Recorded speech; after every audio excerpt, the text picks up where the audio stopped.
நவ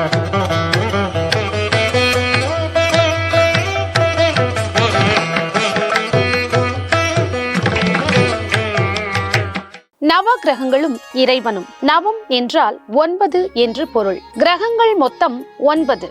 அவை சூரியன், சந்திரன், செவ்வாய், புதன், சுக்கிரன், குரு, சனி, ராகு மற்றும் கேது.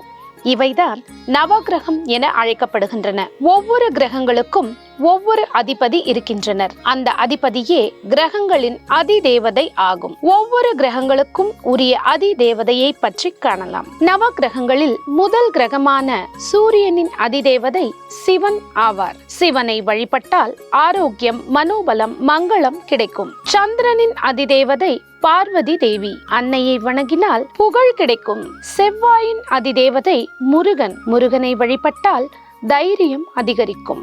புதனுக்குரிய அதிதேவதை விஷ்ணு. விஷ்ணுவை வழிபட்டால் புத்தி கூர்மை கிடைக்கும், அறிவாற்றல் பெருகும். வியாழனின் அதிதேவதை பிரம்மா, தட்சிணாமூர்த்தி ஆவார். பிரம்மாவையும் தட்சிணாமூர்த்தியையும் வணங்கினால் செல்வமும் புத்திர பாக்கியமும் கிடைக்கும். சுக்கிரனின் அதிதேவதை லக்ஷ்மி, இந்திரன் மற்றும் வருணன். இவர்களை வணங்கினால் நல்ல மனைவி, வீடு, மனை வாங்கும் யோகமும் உண்டாகும். சனி பகவானின் அதிதேவதை ஐயப்பன். ஐயப்பனை வழிபட்டால் ஆயுள் பலம் பெருகும்.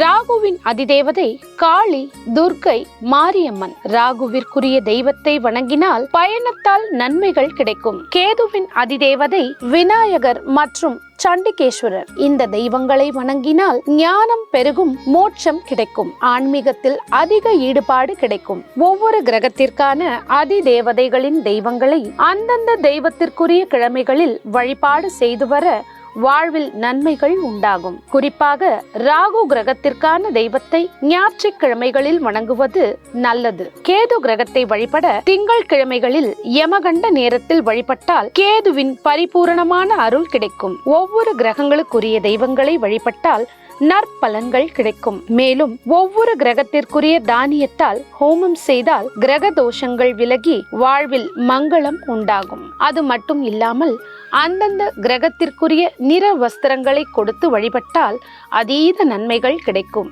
ஓம் நம சிவாய.